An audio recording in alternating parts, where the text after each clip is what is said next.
Hola, Javier, bienvenido. Hola Ana Mónica, buenas tardes.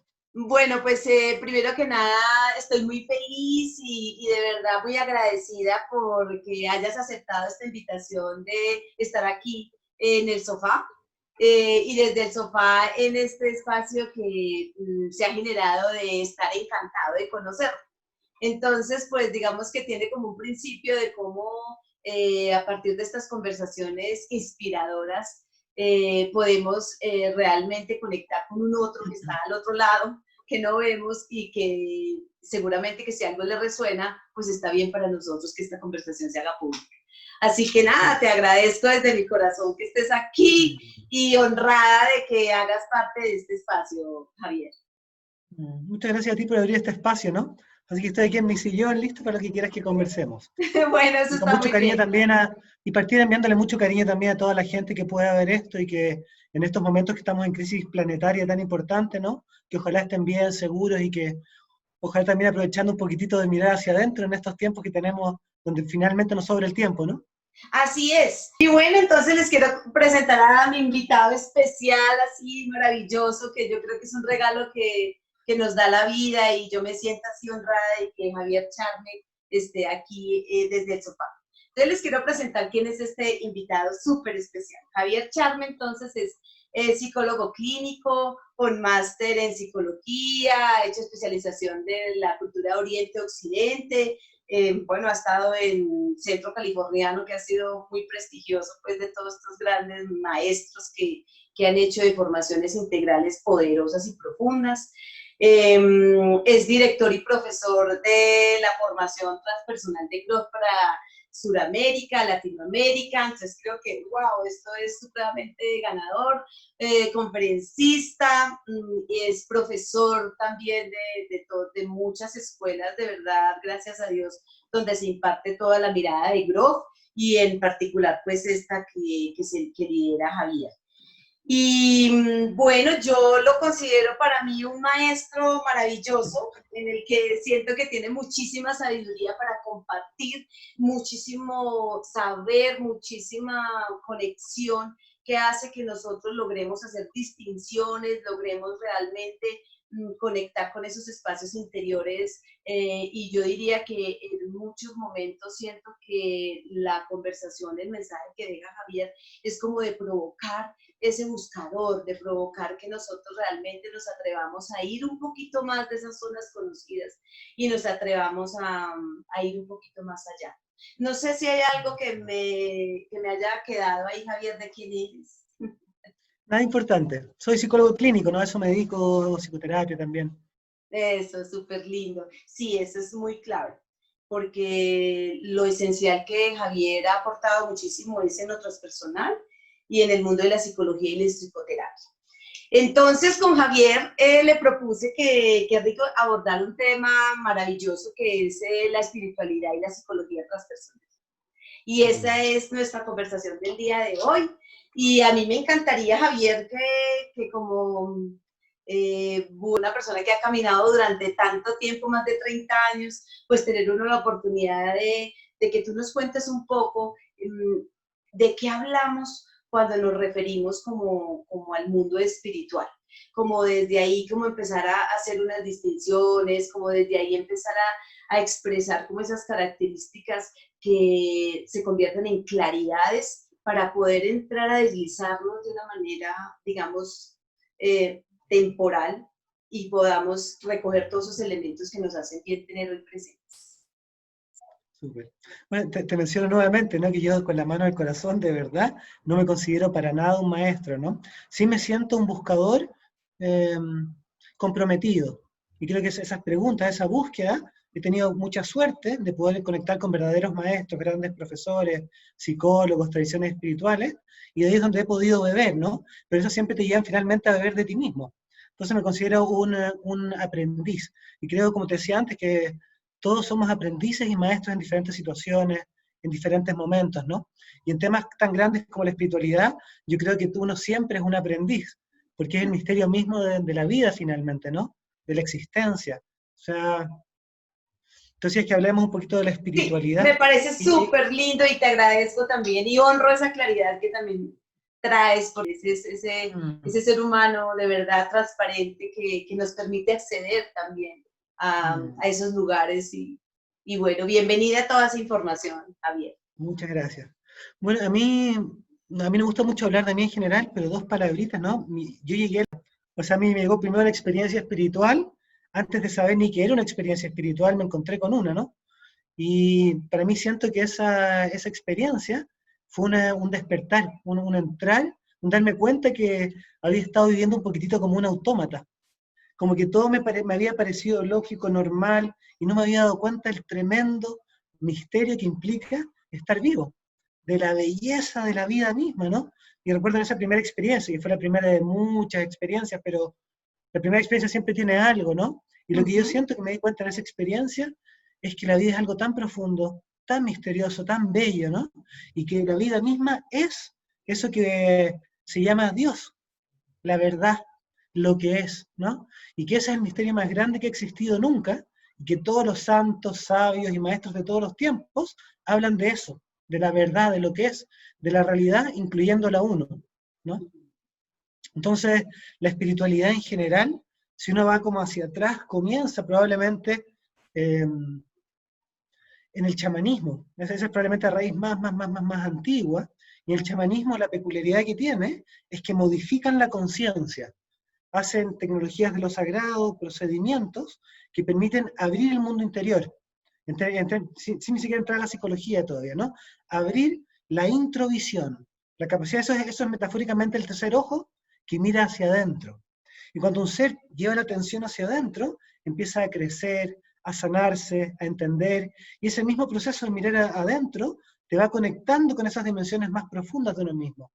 Mientras más entras en ti mismo, más transpersonal se vuelve la experiencia. Porque ese yo, Javier, psicólogo, profesor, realmente es una capita superficial de un ser que en su naturaleza esencial es espiritual y cósmico. Y digo espiritual porque la conciencia misma, la conciencia vacía, el espacio donde yo te estoy hablando, donde tú en este momento me estás escuchando, no estamos sentados en nuestros glúteos, estamos sentados en un océano infinito de conciencia, que es nuestro yo más real. Es el yo absoluto, porque ese espacio de conciencia soy 24/7 desde antes de nacer y probablemente hasta cuándo, ¿no? Entonces es el yo más real, más absoluto, y sobre esa realidad última se construye también un ser más relativo, que es Javier, es hombre, es alumno, es profesor, es pareja, es padre, hijo, ¿no?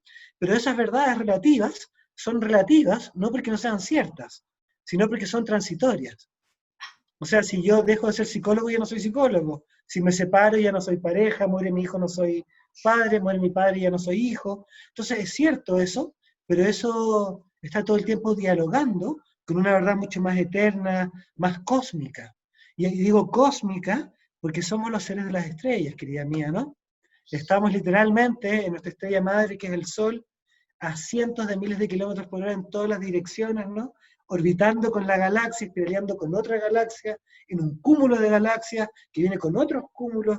Entonces, el ser humano es un ser cósmico porque estamos parados en la mitad del cosmos y nuestro cuerpo está hecho de las estrellas, somos un producto del universo en su totalidad. La espiritualidad tiene que ver con ir realizando esta verdad que está desde antes que nosotros y seguirá estando. Y que obviamente no hemos sido los primeros que nos asombremos, ni vamos a ser los últimos. Y en ese misterio el ser humano nunca va a poder ser un maestro completo, porque sería como el cerebro humano no puede agarrar un misterio tan profundo y tan vasto. Entonces sería tratar de agarrarlo con la mente y creer que uno lo entiende, sería como tratar de medir el universo con un termómetro y decir son 18 grados, ¿me entiendes? Pero es tanto más allá que eso, ¿no? Entonces eso es lo primero que quería partir diciendo, es un misterio tan sagrado que nos da la vida. O sea, ¿qué más misterioso que ser un ser humano, estar en este momento en un cuerpo que no sé ni cómo funciona, ¿no? Y tiene cientos de miles de millones de partes, de virus, bacterias, células, organismos, ¿no? Cuerpos energéticos que ni siquiera entiendo, ¿no? Y ni siquiera entiendo cómo es que puedo entender una mente, algo tan delicado, tan fino, tan hermoso como la mente del ser humano, y la tengo, ¿no? Y yo, no sé, yo sé, te puedo cocinar una comida thai, tal vez, te hago una torta, ¿me entiendes? Pero esos son mis logros. no puedo generar un ser humano. Por ende, ¿no? Entiendo que hay una inteligencia tan profunda, tan bella, tan vasta, que es mi madre padre, en términos absolutos, ¿no? Es la totalidad de la existencia de la cual yo he surgido. Y frente a eso, lo único que puedo decir es, wow. Y me parece que frente a la espiritualidad, uno escucha un wow, wow, wow, wow, o sea, ¿y qué es lo que da para honrarlo, para postrarse, para llorarlo, para absorberse? Porque es un misterio tan profundo y tan bello que es simplemente estar vivo.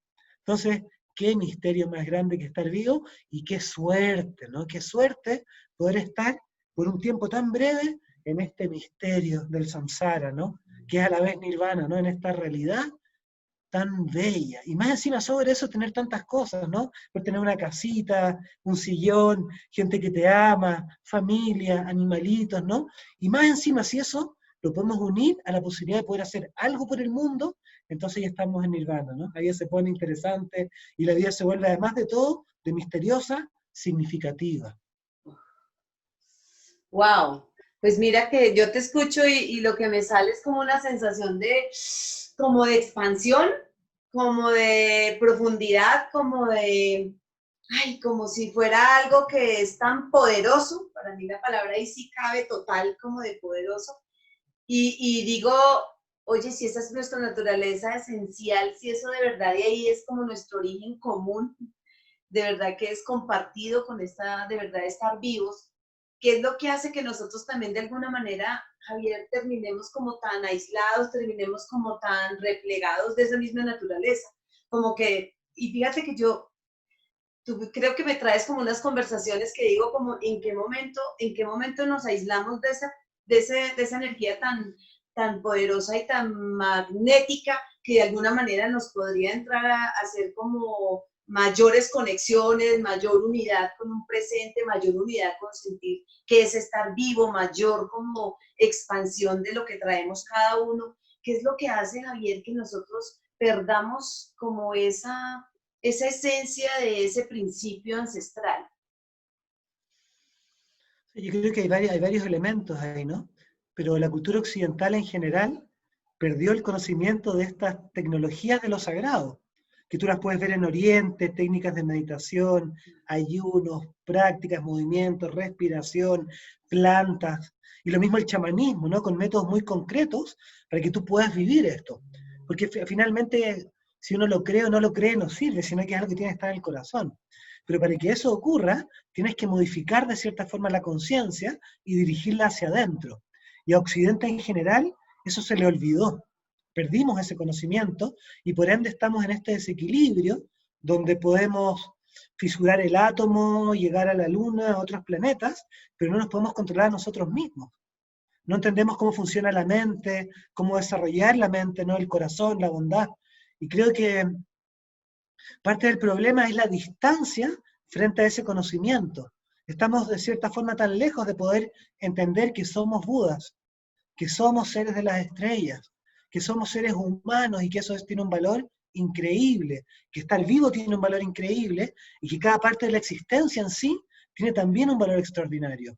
Entonces, la distancia que tenemos a esa comprensión se llama ignorancia, avidia o falta de conocimiento, pero conocimiento en el sentido de poder realizar tu verdadera naturaleza, tu misterio más profundo y poder de cierta forma abarcarlo un poquitito, ¿no? Entonces el problema no está en la base.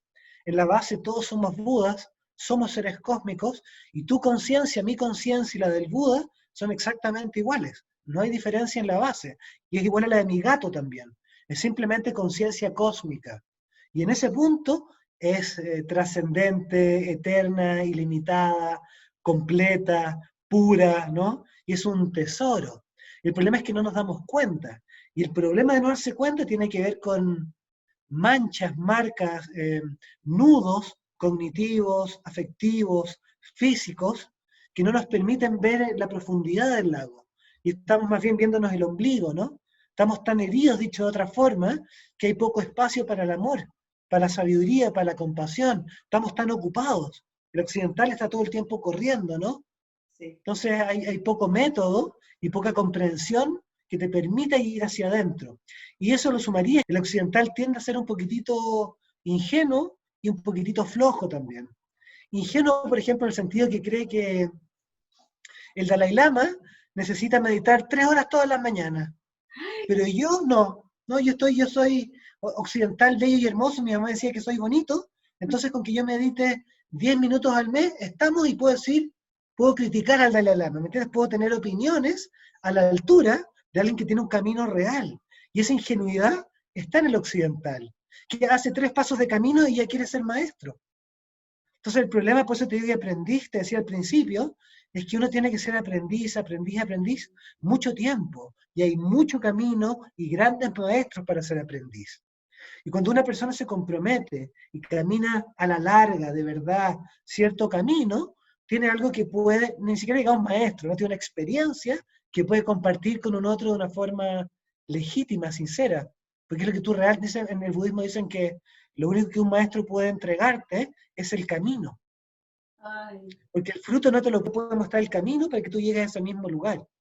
Entonces, lo espiritual en general, desde su origen, propone una visión y un método, una comprensión, una cosmología de qué es el universo, cuál es la relación que tiene con el ser humano y cuál es el mayor provecho que uno le puede sacar a la vida. Y desde esa cosmovisión te propone un método, como el yoga, por ejemplo, o el sufismo, el camino budista, sea Hinayana, Mahayana, Tantra, cada uno viene con una visión y un método. Y un practicante espiritual, un buscador, si quiere sanarse, es muy importante que tenga un buen camino. Porque hay mucho camino, pero no tanto buen camino, ¿no? Y buen camino incluye buen maestro. Necesitas, tal como para tocar guitarra o piano, necesitas 3, 5, 10, 15, 20 años, dependiendo de cómo quieras tocar, necesitas también un profesor, un maestro, un hermano mayor, que te enseñe el método. Y eso es un maestro espiritual realmente, ¿no?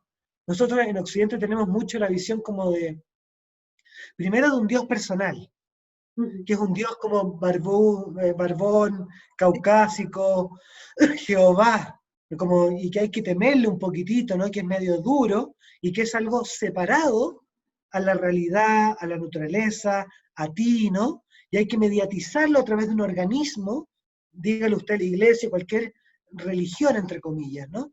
Entonces ya desde ahí partimos con una espiritualidad donde pareciera que la naturaleza no es sacra, que el cuerpo, estos son modelos masculinos trascendentes. Y es masculino porque separa en lo femenino. Y lo femenino en general es inmanente. Es el cuerpo, es la emoción, es la contemplación, es la relación, es el cuerpo, es la sexualidad, es la naturaleza. Entonces separan todo eso, que sería como que lo mundano, el samsara como su peor aspecto, y hay que ir a otro lugar. Y eso ya tiene una cierta dualidad que nos ayuda demasiado. Porque en este momento diría yo que para que haya vida tenemos que despertar y este despertar tiene que ser muy involucrado. Tiene que tener una implicancia social, porque hay mucha inequidad social en todos los países del mundo, ¿no?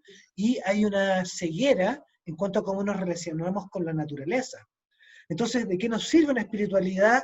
Yo solo en mi cojín, autoliberándome, si no me doy cuenta que mi primo está en una crisis económica y necesita ayuda ahora, ¿me entiendes? Que la señora que trabaja para mí no está trabajando, necesita ayuda. Entonces, lo espiritual no es solo filosófico, tántrico, sino que es concreto, es material, es ayudar, es tratar de ser un granito de arena en la tremenda transformación que el planeta está llorando, hoy más que nunca, ¿no? Estamos en una crisis ecológica espeluznante, diría yo, muy, muy, muy, muy grave, y por eso mismo lo espiritual, el despertar de la sabiduría y de la compasión, de la preocupación, de la bondad, de la ternura, se vuelve hoy en día fundamental. Por eso creo que hoy en día la espiritualidad es más relevante que nunca antes, porque hoy día están en juego no el planeta, al planeta le queda todavía bastante vida, a menos que caiga un meteorito, ¿no? Pero sí está en juego incontables especies. Entonces, todo lo que te ofrece la naturaleza, hay que cuidarla, ok, pero el problema es que estamos llevándonos a especies que se han demorado miles de millones de años en poder existir, que nunca más van a existir. Entonces, esa ceguera humana, si no despertamos ahora, estamos, a mi parecer, en problemas realmente graves. Así. Wow. cuántas cosas ahí hay de conexión, Javier, porque encontraba la conectividad que hay desde como el miedo y el amor. Y entonces encontraba como en eso que tú dices, en esa separación, como el ego, como en esa individualidad que a veces de verdad está tan mezclada de tantas cosas que nos alejan del principio básico. Yo creo que para mí era como si estuvieras hablando de dos autopistas donde realmente cada una nos está llevando a lugares totalmente distintos. Y cómo de alguna manera, inclusive lo que estamos viviendo ahora con esta gran pausa y este confinamiento es como un llamado a la vida, como otra vez, como a lo que tú acabas de decir, como la espiritualidad es el camino, donde realmente podemos retomar eso que estamos perdiendo. Eso que como que a veces perdemos el rumbo y a veces la misma vida se encarga de hacer sus procesos para que realmente retomemos como con nuevas fuerzas un nuevo rumbo, ¿no? Es como un poco eso, si uno, sin ser uno, ¿verdad? Tan idealista, pero si en algún momento uno diría, esto está pasando para algo, ¿no? Entonces, como que eso que tú dices es como, listo, ok, nos estamos dando cuenta como de todo eso que vamos perdiendo y por los afanes y por todo ese mundo de cosas que creemos que eran como lo más primordial de la vida y en últimas mira que la vida nos ha hecho como una devolución en el tiempo y otra vez no parece, no, esto ya no era, no era tan importante, no era tan importante, se puede hacer desde aquí, no, ahora usted vive con menos cosas, no, ahora no se necesitaban tantas cosas como uno lo que creía que había que hacer. Entonces pienso como la espiritualidad en un momento dado no es eso allá y lejano que nos conecta con algo por allá extraño, sino que eso que tú estás nombrando de espiritualidad es una cosa mucho más cercana, mucho más que nos puede de alguna manera conectar con eso que es insondable, que uno ni palabras hay para uno poder como expresarlo. Entonces sentía como que ahí había una conversación que traes de lo que vamos perdiendo y cómo la espiritualidad hoy puede tener un piso mucho más importante para recordar en este tiempo. Por ejemplo, en India siempre dicen, si no es práctico, no es espiritual, ¿no? Y creo que eso es bien claro, ¿no? De que el problema occidental es que somos muy egoístas, porque nos han enseñado así. Entonces, hasta lo espiritual se vuelve un objeto para sentirme más importante que el otro, para ponerlo en mi muralla, para creerme un maestro, en vez de ayudar. Entonces, estamos tan confundidos, ¿no? Que creo que el problema también tiene que ver con cuál es la motivación de las cosas. Entonces, me parece que hay partes de la espiritualidad judeo-cristiana, incluso vedántica en las ramas como el yoga, por ejemplo, que busca una autoliberación para uno mismo, ¿no? Y es importante, pero creo que hoy en día necesitamos una espiritualidad mucho más involucrada, como te decía. Más un camino como el Mahayana, donde el objetivo principal sea ayudar. Cuando la mente tiene ese objetivo, eso se llama la bodhicitta, ¿verdad? Sí. La mente bodhicitta. La mente, eso se conoce como la mente compasiva o despierta. Pero si esa es tu finalidad de verdad, y eso hay que trabajarlo, uno lo puede desear, y esa es una parte del trabajo, es desearlo muchas veces, pedir, oraciones, pedir que todos los seres puedan estar en paz, que sean felices, que estén protegidos, etcétera, ¿no? Se llama la bodhicitta de aspiración. Y es muy importante muchas veces, mucho, repetirlo para que la mente se vaya orientando en esa dirección. Y la segunda parte es la bodhicitta de acción, que es hacer lo que hay que hacer. ¿Entiendes? No basta con los buenos deseos a estos seres sintientes, ¿no? Los seres sintientes son tu mamá, tu hermana, tu vecino, tu alumno, tu colega, tu amigo. Esos son los seres sintientes reales concretos. Entonces, el camino tiene que partir por uno, pero tiene que tener, a mi parecer, una clara orientación para poder ayudar a los demás. Y cuando la mente entra en esa alineación, las cosas salen mucho mejor. Si es que no se vuelve egoístilla, no se vuelve finalmente siempre hay una cosa por atrás que lo quiero hacer para yo sacar desde mi inseguridad, desde mis carencias, desde mi falta de amor, lo que sea, ¿no? Y es más práctica y es más real, ¿no? Esto por eso te decía, cuando hablamos al principio esto de maestro, y por qué te decía tan claramente, porque creo que la palabra maestro se debe guardar para verdaderos maestros, ¿no? Lamas budistas que llevan 20 años de estudio, años de retiro meditando, que tienen un mérito que amerita eso, o un maestro como Grof, como Wilber, como Jung, ¿no? Guardarla para gente muy, muy, muy, muy, muy, muy especial, ¿no? Y a los demás, llamarnos por lo que somos, ¿no? Lindos estudiantes con ganas de seguir aprendiendo, que puede ser un profesor, y lo que te decía que uno siempre es un estudiante y en algunas cosas puede ser un profesor. ¿Entiendes? Entonces, hay muchos temas en los que tú me podrías dar cátedra y hay otros temas en los que yo probablemente te podría guiar, ¿no? Desde cosas prácticas a cosas más espirituales o terapéuticas. Nadie tiene el conocimiento completo ni tampoco es necesario tenerlo. Me parece que es necesario suficiente conocimiento para abrir el corazón y desarrollar la sabiduría. Y ahí se vuelve algo real, práctico, ¿no? Algo que puede ayudar a alguien. Y creo que en ese momento la práctica, el camino, como dicen los budistas, toma sentido, se vuelve significativo. Que el ego genera apego, genera ignorancia, genera rabia. Entonces, el camino, lo que te quería decir con esta pasadita, es que es personal. Uno trabajando con uno, porque tiene con eso para rato. Entonces, primero con uno, y si trabajas harto contigo, vas a ir juntando cierto entendimiento, ciertas herramientas que puedes compartir con un otro. Cuando una persona realmente cambia, cambia el mundo. ¿Entiendes? Cuando hay un Buda, un Jesús, un Grof, un Freud, ¿no? Tiene una comprensión que realmente ayuda a la cultura completa. Pero el camino siempre parte por uno y termina en uno. Y entre medio uno trata de ayudar lo mejor que pueda a los demás. Pero siempre darse cuenta que el diagnóstico tiene que ser preciso. Burro, ignorante, egoísta, ¿no? Tremendo. Dándose cuenta de eso, da para hacer un gran camino que es lo que realmente se necesita. Esto no son 2 sentadas a meditar, no es que me leí 2 libros, me tomé un cursillo, ¿no? Eso es a lo largo de la vida, ¿no? Y en ese camino creo que hay que encontrar como la vida, el mejor método, el mejor maestro y aplicarse seriamente. Eso es lo que me parece que es lo mejor que uno puede hacer hoy en día, considerando que más encima te vas a morir.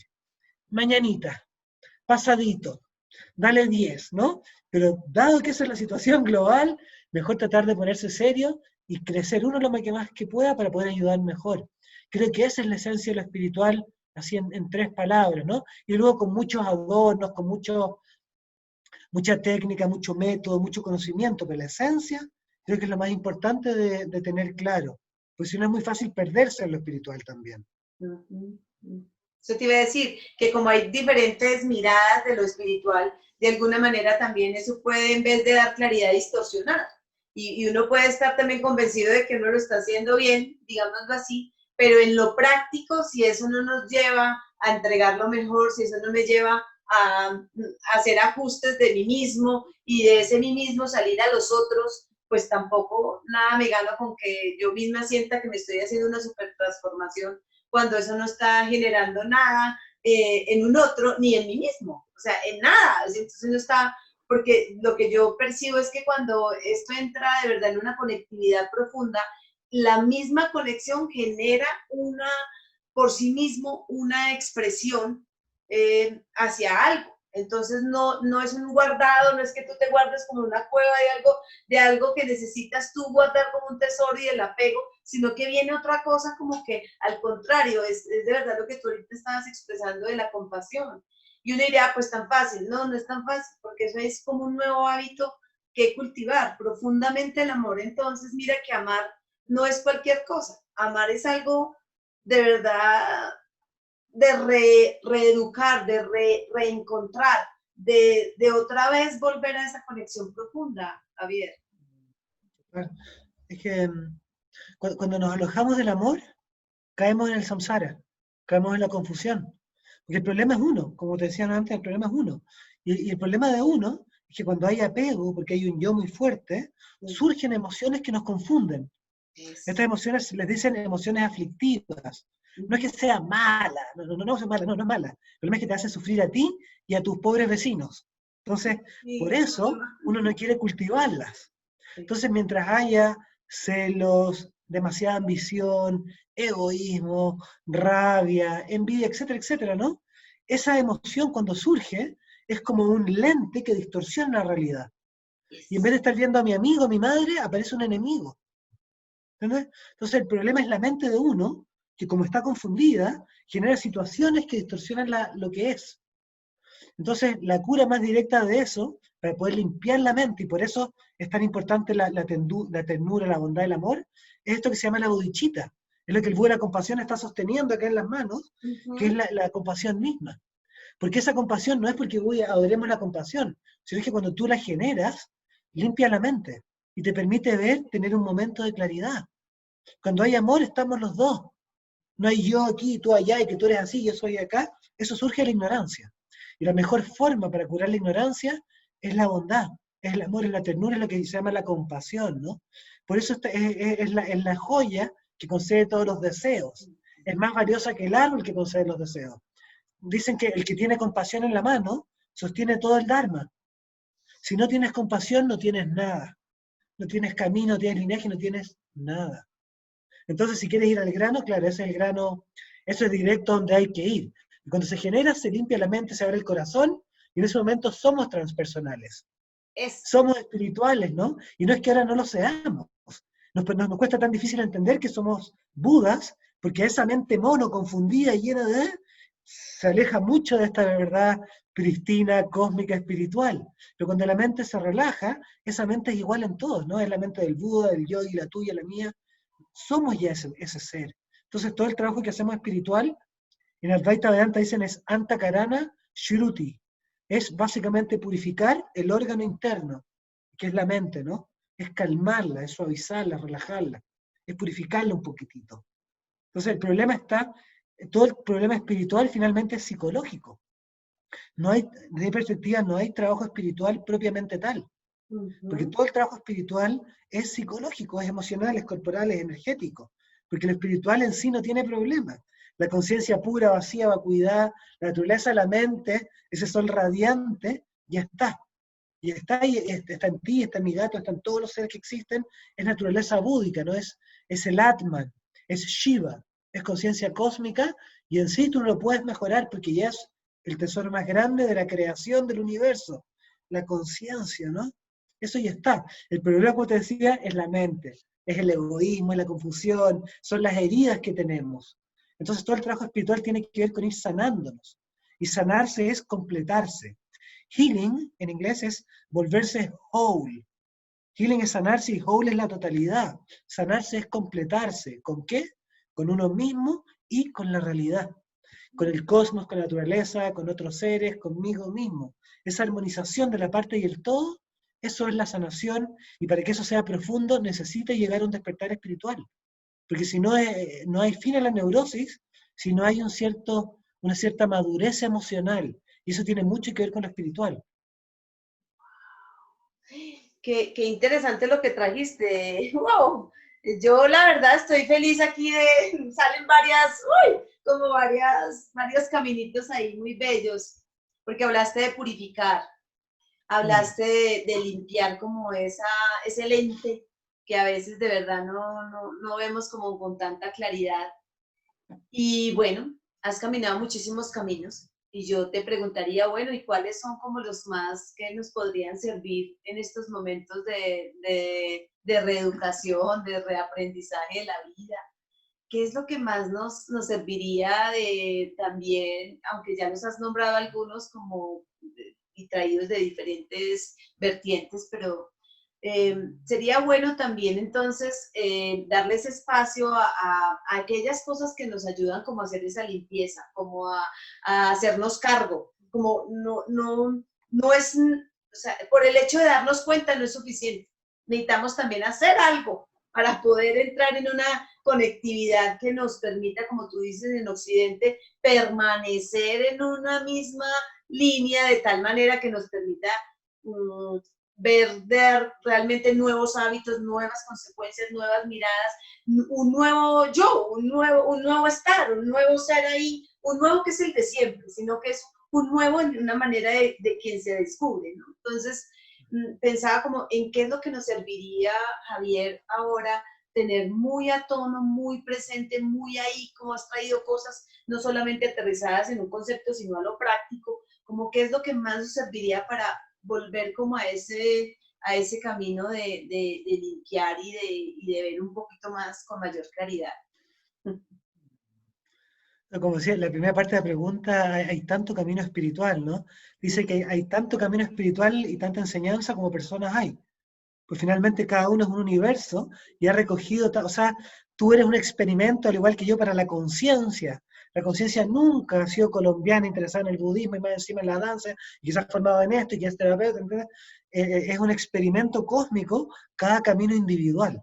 Entonces dicen que los bondadosos maestros espirituales de todos los tiempos han enseñado tanto camino como persona hay. Entonces creo que hay caminos diferentes para diferentes personas y el camino al que entras refleja también la profundidad de tu búsqueda de cierta forma. Entonces creo que son todos buenos, y esa es la parte como amorosa que une, pero como decías tú al principio, también es importante hacer diferencias, distinciones, porque si bien hay muchos caminos, no todos son iguales, no todos llegan al mismo punto. Entonces, o sea, por ejemplo, la meta del yogi no es la misma que el budista, ni que el sufi, ni que un evangélico, ni que un judío. ¿Entiendes? Entonces, mucho camino espiritual, ciertas cosas en común, pero también muchas diferencias. Entonces, creo que es importante, si uno entra a un camino espiritual, primero hacer un poquitito de turismo, comprarse unos cuantos libros y leer. Y yo recomiendo ir al mejor maestro que puedas encontrar, y si puedes llegar directo a la filosofía, mejor. Porque cada maestro dentro de un linaje está parado en esta cosmovisión y este método. Y la mejor forma, desde mi perspectiva, para llegar ahí, es llegar directamente a la filosofía. Entonces así tú puedes tener una visión completa de qué están hablando y qué están proponiendo. Por ejemplo, en el yoga, el Raya Yoga, te dice el yoga real, porque tiene estos 8 ashtangas, estos 8 pasos bien claros, ¿no? Entonces una estructuración del camino espiritual bastante clara. Después casi todo lo espiritual es un énfasis de alguna parte diferente de ese camino. Entonces tener ese mapa yo creo que ayuda mucho y hay muchos métodos muy interesantes. Habiendo dicho eso, el downside, el lado más difícil, es que ese es un camino, el camino yógico, está hecho para hacerlo en los Himalayas en India, de la mano de tu maestro espiritual, sin esposa, sin trabajo, haciendo pranayama, haciendo dieta, sin sexualidad. Entonces eso te permite el fruto del camino, que es yoga, que es la unión de la conciencia individual con la conciencia cósmica. Como decía Patanjali, Vritti Nirodha, la cesación del movimiento mental y la absorción completa en la conciencia propia. Que me parece un gran camino, es probablemente el más directo, pero cuando no tienes 3 hijos, 2 trabajos, pagando cuentas, viendo televisión y una vida agitada. Entonces, ese camino, traerlo a un occidental moderno, no genera grandes resultados. Y eso tú lo puedes ver en que hay decenas de miles de practicantes de yoga, y si hay occidentales realizados, los contaría en estas 2 manos, si es que. Entonces eso te muestra que ese camino, sacado de su contexto, es muy difícil generar ritmo nuevamente con una pareja, con hijos, porque el movimiento mental que eso implica no logra cesarlo, ¿no? Como lo hacen yo en la montaña. Entonces hay mucho que aprender, pero creo que hay que adaptarlo a un occidental más moderno, porque si no, simplemente no logra. Después otros caminos me parecen, estamos en lo oriental todavía, ¿no? De cómo ir limpiando el lente interior, cómo ir sanándolo. A mí me atrae mucho el budismo, porque el budismo no es externo, es interno. El Buda eres tú, no hay un Buda externo, ¿me entiendes? Hay Buda Sakyamuni, mucho, pero tú eres el Buda, y es el camino completo es de cómo limpiar tu corazón y tu mente, cómo ir sanándolo y desarrollando sabiduría y compasión, y eso es aplicado en lo concreto.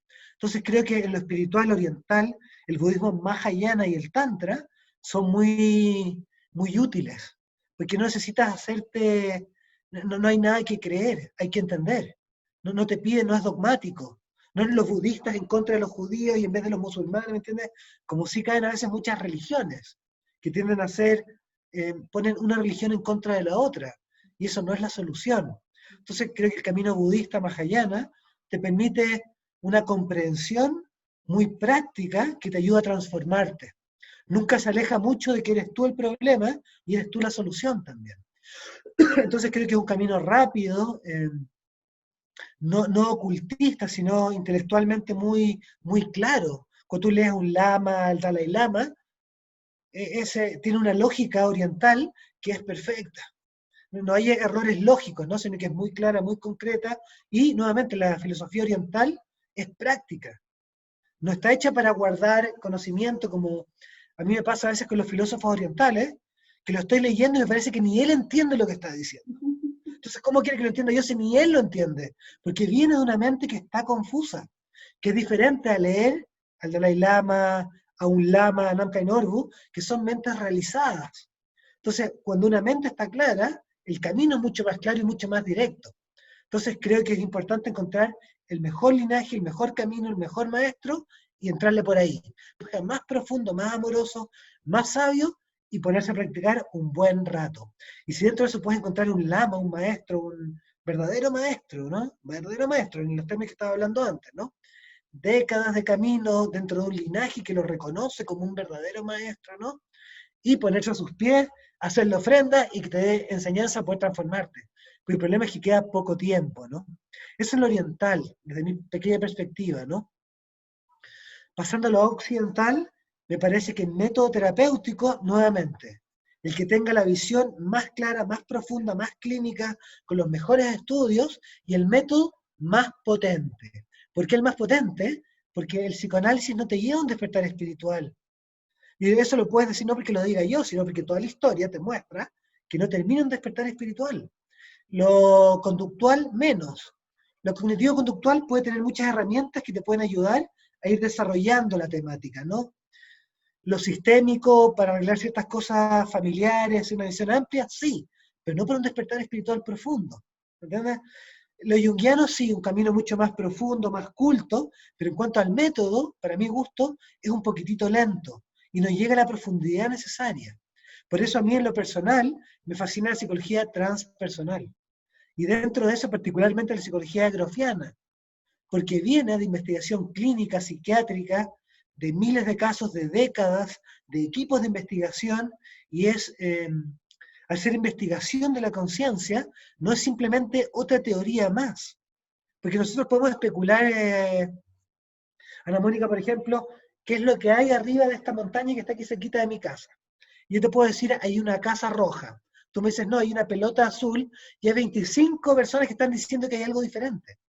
Pero cuando tú subes la montaña y ves que realmente había una pelota azul, como tú decías, te das cuenta de qué es lo correcto y qué estaba incorrecto. Entonces la investigación clínica grofiana, que es hecha bajo un paradigma primero comunista, ¿no? Con equipos de investigación clínica, después de 2 guerras mundiales, con miles de sesiones terapéuticas, ¿no?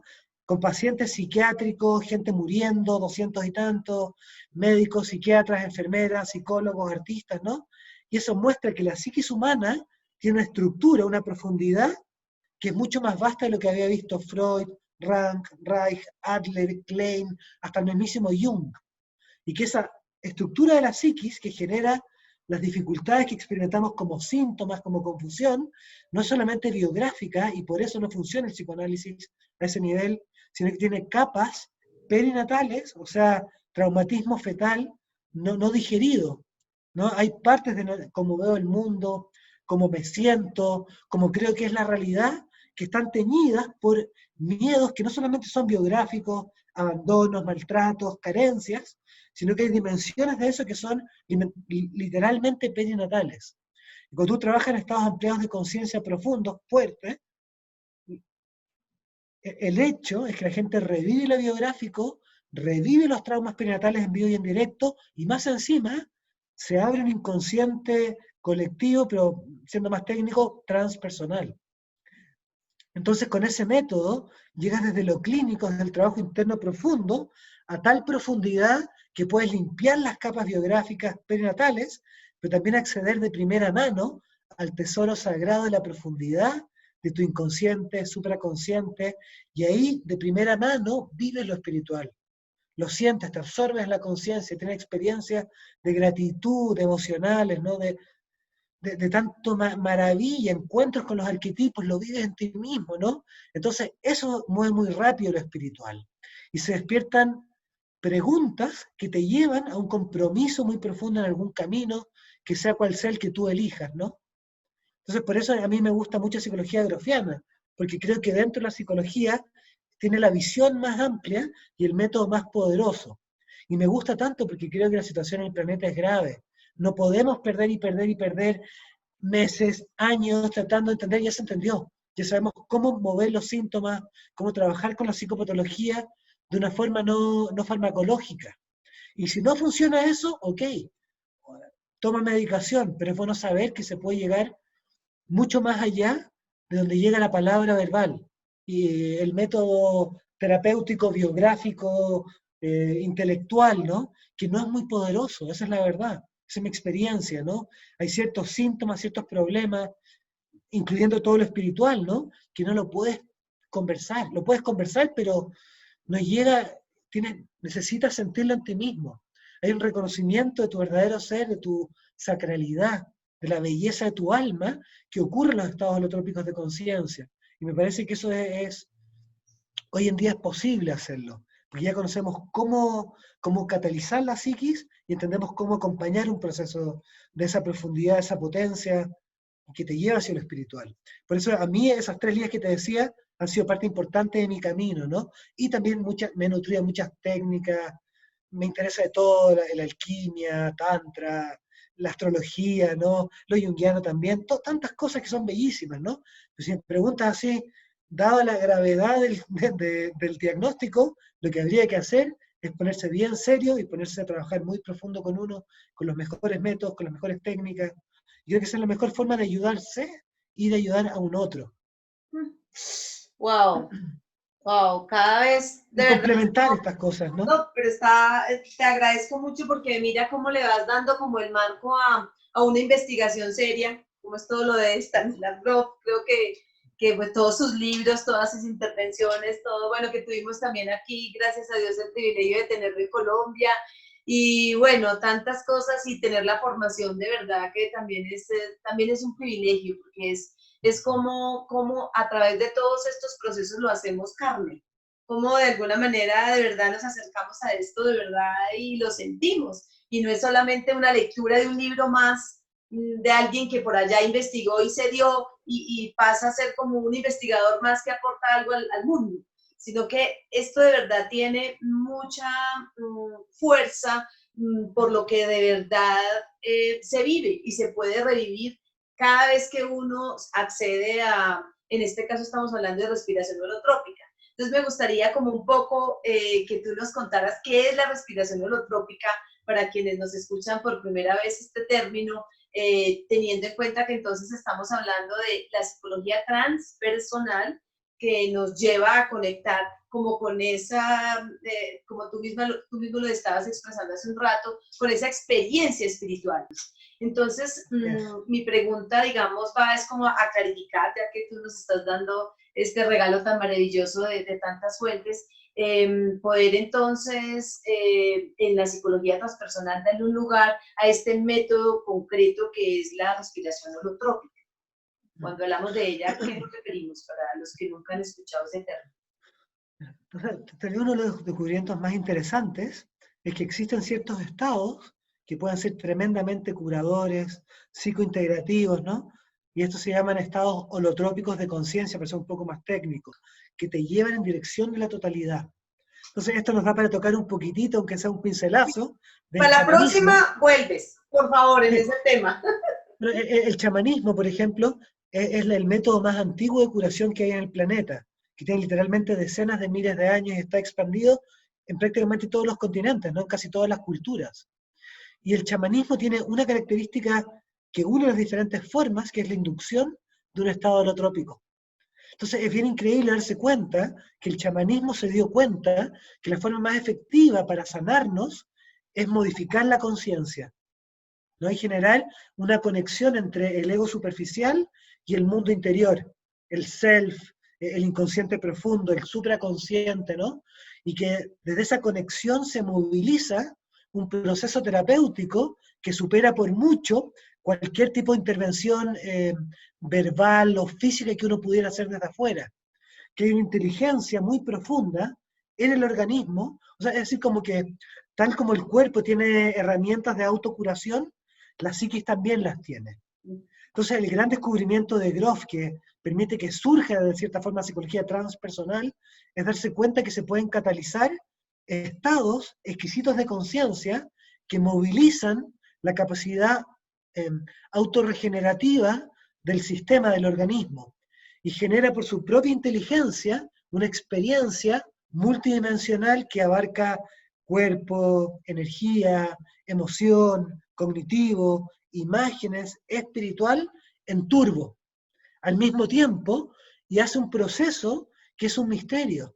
Y si yo trabajáramos juntos, por ejemplo, me podrías contar toda tu vida, todo lo que te ha pasado, todo lo que quieras, e incluso así yo no podría adivinar por dónde va a ir tu proceso.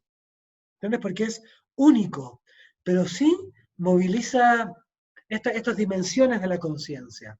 Seguramente tendrá aspectos biográficos de tu vida, muy probablemente va a tocar con tu gestación y tu nacimiento, en vivo y en directo, y finalmente te va a conectar con el inconsciente colectivo, porque la conciencia en sí misma es un fenómeno cósmico. No es algo que produce solamente mi cerebro aquí adentro de mi cabeza, sino que está presente, y esta es la investigación moderna de la conciencia que hace Grof, ¿no? Que es la conciencia humana. Y lo que se dan cuenta es que es una parte infinitesimal de una conciencia cósmica absoluta, que es nuevamente el Buda, Shiva, la mente cósmica, ¿no? La mente solar, el yo solar. Entonces la respiración holotrópica surge porque Stan Grof parte dirigiendo sesiones psicodélicas el año 54, mucho antes de que los psicodélicos fueran ilegales, cuando eran parte de la psiquiatría. Entonces se descubrió el LSD-25, se mandó a muchos lugares del mundo para que hicieran investigación clínica psiquiátrica, y Grof fue como el mayor explorador de todo eso.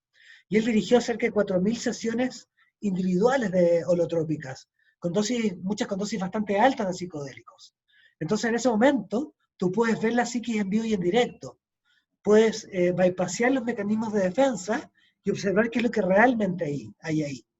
Y las diferentes patologías mostraban que tenían una estructura multidimensional, con ciertas capas biográficas, ciertas capas prenatales y otras raíces transpersonales.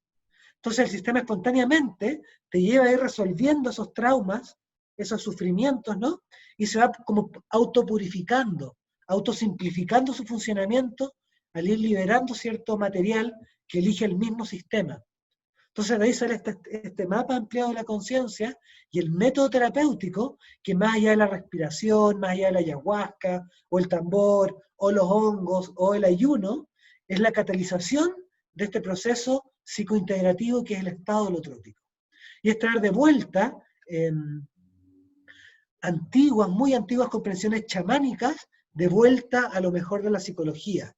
Y eso a mi parecer es la psicología transpersonal, que permite integrar en sí misma Oriente, Occidente, antiguo, moderno, psicológico, espiritual, diferentes líneas de la psicología, ¿no? Entonces la psicología transpersonal, que el nombre se lo pone Grof, transpersonal, ¿no? Es como un metamarco, un paraguas tan amplio que te permite sostener estas diferentes temáticas mientras se van integrando.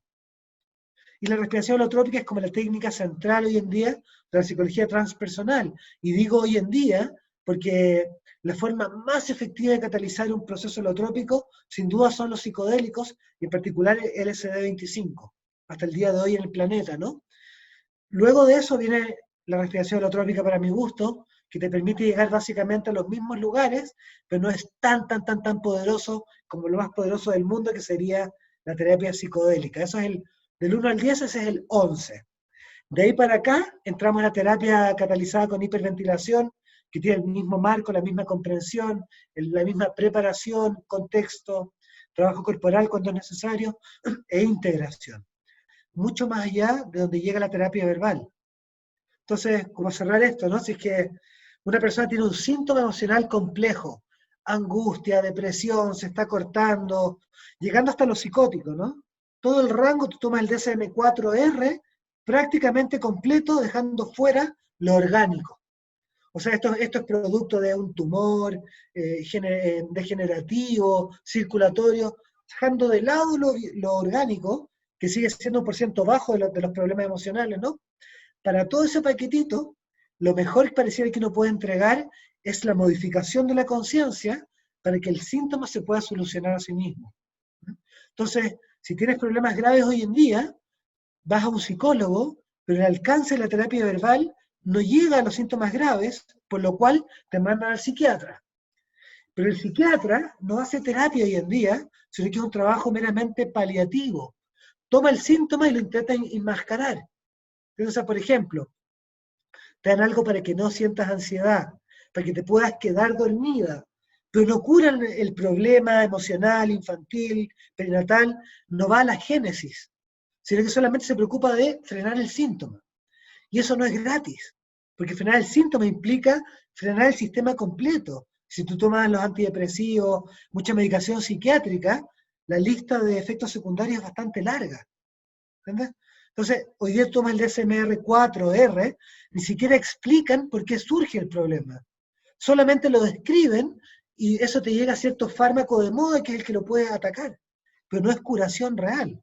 Lo que tú quieres lograr es una cura sintomática, donde el origen del síntoma se llore, se patalee, se vomite, se procese, se grite, hasta que se pueda drenar el inconsciente y ese sea un sistema de experiencia condensada, que es la energía dinámica que sostiene los síntomas, que construyen la psicopatología. Entonces, cuando tú puedes drenar eso, procesarlo, logras una cura causal, que es que desaparezca el síntoma porque ya no me ocurre, no porque estoy tomando 300 miligramos de no sé qué. Entonces, si alguien tiene un síntoma, primero debería entender lo que le ocurre, que es este mapa ampliado de la comprensión de la psicopatología, probar el método holotrópico, y si eso no te funciona, recién pasar a medicarse. Pero mi experiencia, y por eso amo tanto el trabajo de Grof, porque no sé cuántos años llevo de psicólogo, pero varias décadas, ¿no? No sé, cerca de 30, no sé, no, 20 y tantos años, ¿no? No me ha tocado un paciente que no pueda trabajarlo con el modelo holotrópico. No he tenido que mandar a alguien psiquiatra porque no supe, que no me ha pasado. Entonces eso me explica, y he trabajado con mucha gente en terapia holotrópica, he dirigido varios cientos de talleres en muchos países, con miles de personas, y nunca he tenido un problema, y he trabajado con de todo, ¿no? Entonces eso me muestra, sé en mi corazón, que lo que estoy diciendo es como te lo estoy diciendo. Por eso sé que esta investigación clínica no es solamente una teoría más, sé que es la mejor forma de ayudar a alguien que está sufriendo, que está con síntomas emocionales. Por eso tengo tanta pasión, ¿no? Porque lo he visto en mucha gente, no me lo contaron, lo he vivido en mí y he acompañado a mucha gente. Entonces sé que eso es así. El, el, la teoría es muy congruente con la clínica. No, es que creo que, Dios y santo, creo que has tocado algo que sé que da para un, gracias a Dios, un segundo encuentro, una segunda conversación que va a ser respiración holotrópica. Creo que tienes muchísima información importante para abrir ese espacio. De hecho, sé que también hace poco inició una formación virtual, un curso virtual, ¿cierto? Hay un curso Muchas que todavía cosas, está ¿no? abierto con Stan Grof, sí, de 6 meses, El Camino del Eh, Psiconauta. exacto. Y creo que hay muchas cosas que para mí también, digamos, este espacio, llenarlo de las cosas que nos hacen bien, de verdad de conocernos, de verdad de descubrirnos en este misterio grande y hermoso que somos, pues realmente para mí me dejas como cuando uno dice, ay, qué delicia, esto tiene que, seguimos conversando porque esto está muy ganador, porque traes muchísimos elementos de conciencia, de verdad, de seguir conectados profundamente con este gran misterio que somos, con estar vivos, trajiste en esta conversación que te agradezco, ¿verdad, Javier? Donde hubo Muchas muchísimo gracias a ti. de una espiritualidad aquí ahora aterrizada, no allá y entonces, no una que nos separa, sino una que nos integra. Hablaste también de esa joya preciosa de la compasión, nos estabas de verdad, nos llevaste como por varios territorios tan hermosos también de las distintas vertientes del yoga. Creo que ha sido como una conversación que esta sí que hay que verla varias veces, porque esta tiene muchísimos matices así como para hacer distinciones y dejar que eso como que caiga en ese terreno como abonado donde uno sienta que efectivamente lo que cae y resuena, por ahí hay que seguir como en esa exploración. Y bueno, no me quiero terminar esta conversación sin preguntarte también como, cuál es como ese mensaje que sale de tu corazón para toda esta experiencia que estamos viviendo desde este COVID-19 en el mundo, porque esto es una realidad que nos tocó como humanidad, es una situación que no les tocó a unos y entonces, sino que esto de verdad nos puso un momento distinto. Entonces, con toda esta versatilidad en esta conversación tan espiritual, profunda y a la vez con tantos matices, me encantaría saber cuál es como tu mirada, qué es lo que tú sientes como mensaje que pudieras entregar desde tu corazón a todas aquellas personas que estamos sintiendo que esto es un nuevo momento o que algo. Encuentro el presente mismo de ahora con el COVID, si te refieres a eso. Sí, con el COVID-19. Estamos con tránsitos bien complejos planetarios que apretan mucho la psiquis individual también. O sea, estas matrices perinatales se pueden apretar lo biográfico, apretar lo transpersonal, tiene relación con el medio también. Y esta situación de cuarentena, de incertidumbre, de estar con la muerte sentada acá, ¿no? Porque yo creo que el que no ha pensado en la muerte en estos últimos meses, o está dormido o loco, porque está pasando por aquí al ladito, ¿no? Y no es imposible. Al Te puede lado. tocar a cualquiera, ¿no? Entonces creo que el aspecto positivo es que cuando la muerte tiene un lado que puede ser muy sanador, que te puede llevar a replantearte muchas cosas en la vida, y creo que bien tomada puede acelerar la importancia del proceso interior, porque te das cuenta que puede terminar, que va a terminar. Entonces, en India dicen que la muerte es como un chutney es como un aliño que tienen en India que le ponen a todo. Dicen que la muerte es como el chutney de la vida. Entonces, tenerla bien presente, como decía Castaneda también, creo que es importante para darle prioridad a lo que es realmente importante, ¿no? Y creo que los valores son valiosos porque le dan valor a ciertas cosas, ¿no? Entonces, ¿qué es importante en esta vida para mí? Y para la vida misma, para la gente que me rodea. Entonces, creo que puede ser un replanteamiento importante. Creo que va a ir luz al final del túnel. Puede ser un poquitito largo, pero la hay, ¿no? Pero lo que veo más grave es lo que está pasando por atrás en la crisis ecológica. Eso es lo que realmente más me preocupa. O sea, estamos derritiendo los polos del planeta a una velocidad ridícula. Estamos extinguiendo especies como si fueran un maní, ¿no? O 10, 20, 30, 100 más, como si fuera, no sabemos lo que estamos haciendo. Entonces creo que este COVID es un llamado a acelerar el cambio planetario, que como te decía al principio, la mejor forma de ayudar es transformarse uno. Y el trabajo siempre es en uno. Entonces, si eso te motiva a la gente a transformarse de una forma más real, porque nuevamente, o sea, es llevándolo a lo bien concreto, ¿no? ¿Tengo derecho yo de por 3 tragos de agua usar una botella plástica? ¿Tengo derecho a andar en un motor 4.8 recorriendo mi ciudad? ¿Cómo no? ¿Tengo derecho a no reciclar? ¿No? Entonces hay muchas acciones, o sea, ¿debería comprar productos que vienen en envases que están dañando el medio ambiente? ¿Debería comprar productos que sé que están implicando tortura a los animales, tortura, ¿no? Y un daño tremendo al medio ambiente? Entonces es ahí donde hay que medir cuál es mi relación con la totalidad. Y claro, es más cómodo tirar la botella la ventana del automóvil, ¿no? Pero creo que son momentos para realmente despertar, salir de así como la estupidez en la que ha estado la cultura humana, darse cuenta de lo que estamos y empezar a tomar medidas bien concretas de cómo voy a reducir mi carga energética, mi huella ecológica, mi contaminación y cómo voy a ayudar de alguna forma. Entonces, para cerrar, el que no tenga objetivo en la vida y le quiera dar sentido, bueno, ahí tienes una buena causa, ¿no? Ecológica y social, que es lo que necesita el planeta. Salir de nuestro propio ombligo. Y cuando salimos del ombligo, hay mucho más felicidad, más transpersonalidad, más espiritualidad. Entonces creo que hay que unir lo terrible que está pasando con el mundo para que sea benzina de los propios cambios que haga yo en mí y en lo que estoy haciendo en este planeta. ¡Wow!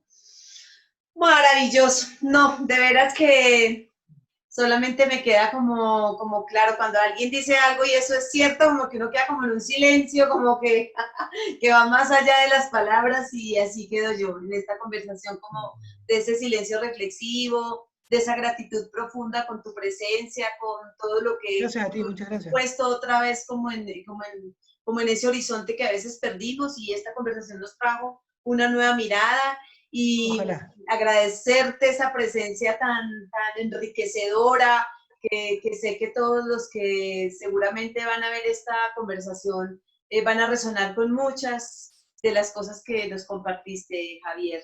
Así que mi gratitud infinita Muchas gracias a ti. por abrirte, Mucho gusto. y nada, me queda es que aquí delante de que nos están viendo, quiero una segunda conversación sobre respiración Ya, cuando holotrópica, quieras. porque creo que ahí hay un camino muy bello. Creo que yo también, las cosas que de verdad tienen un piso científico, las cosas que de verdad tienen una seriedad en la manera como vamos a esos espacios sagrados, a esos espacios íntimos, a esos espacios de dolor, a esos espacios de estar con un otro, que es lo que es respiración holotrópica, que nos permite de verdad respetar a ese otro en el lugar en el que está, y desde ahí confiar plenamente en esa psiquis y en ese sanador interior que tenemos cada uno, que nos lleva a esas profundidades, y que cada vez el viaje que tenemos cada quien es el que nos corresponde. Entonces, creo que lo que tú nos expresabas es como que aquí no hay ni bueno ni malo, ni te fue bien o te fue mal,